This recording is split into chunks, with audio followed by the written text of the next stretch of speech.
Hey guys, I'm gonna be giving y'all a quick review of this 2021 LC500.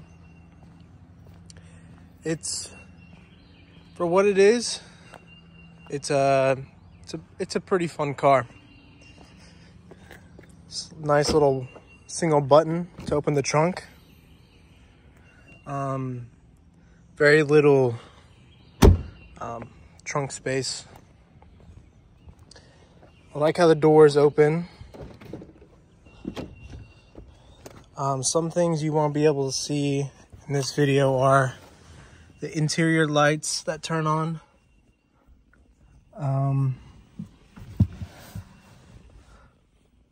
Yeah, I mean, I'll say that for now. I like the interior, of course. It's very nice. Lots of leather. Some suede. I'm gonna go ahead and give you all a start.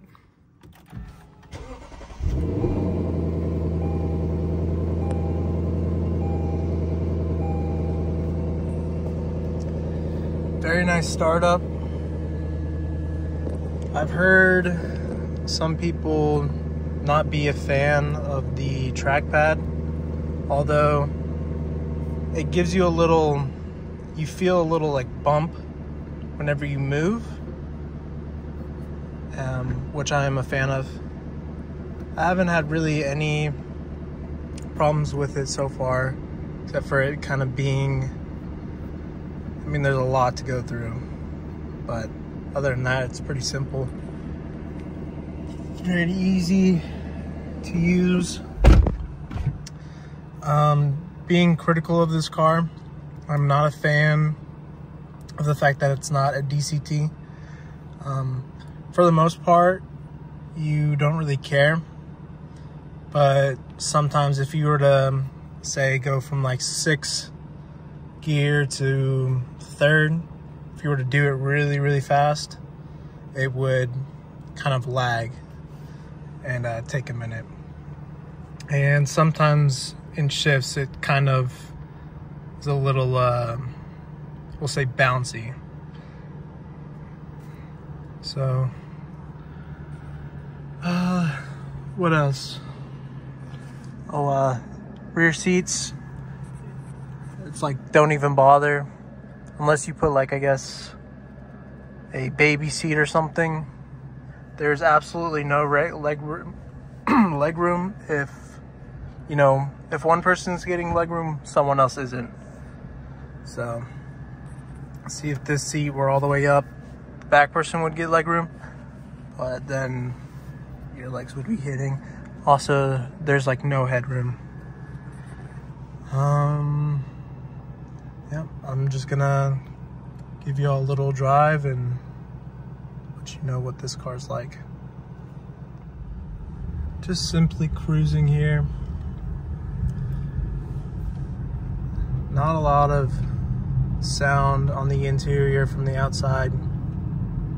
Of course though, whenever you do get up to speed, or you start going a little bit faster, the tires will,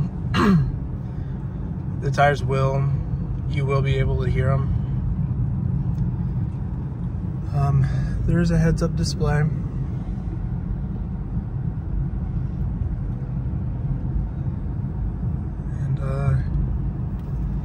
yeah, very comfortable.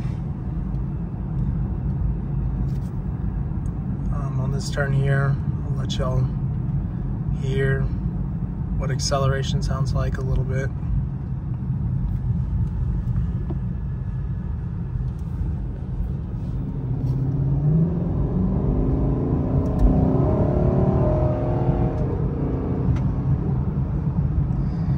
Just giving it light gas.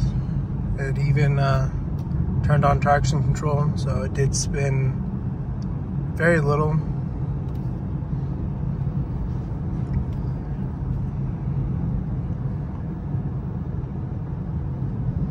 Now we're gonna switch it over to Sport Plus and go into manual mode, if it'll let me.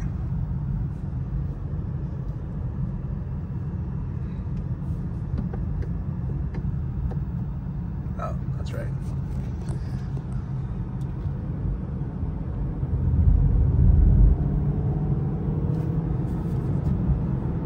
What paddle mode or manual mode sounds like.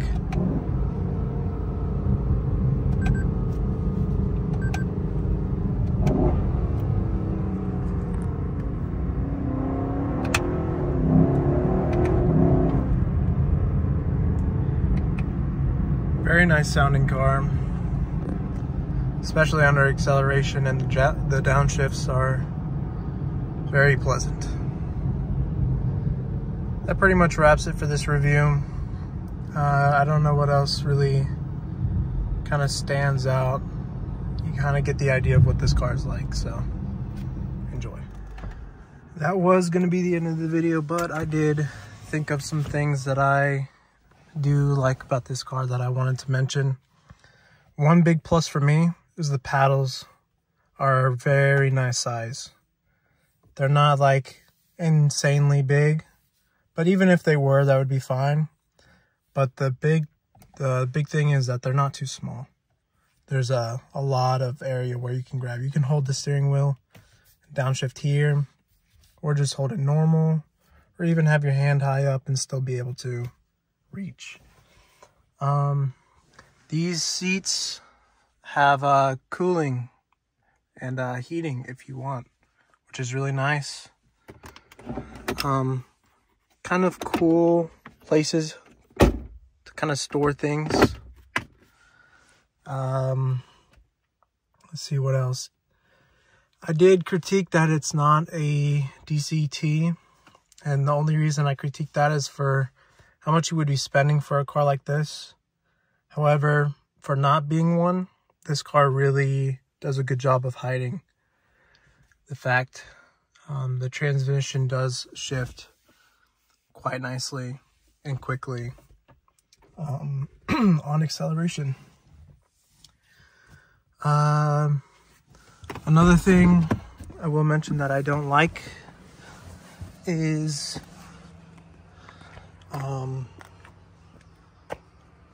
what was I gonna say?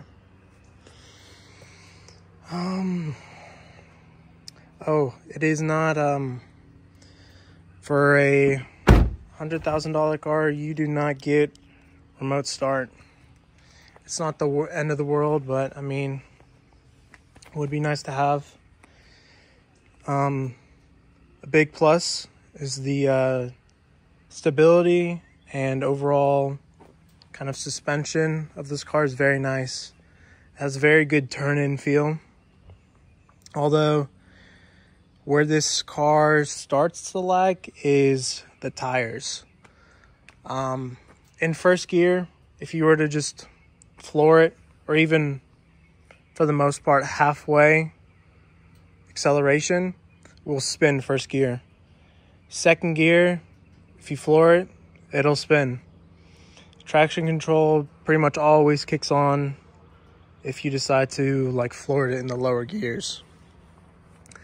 But that, I mean, you can easily fix that with a more aggressive tire. I'd say easily, but I don't know how. You would have to go something pretty sticky in order for these not to spin.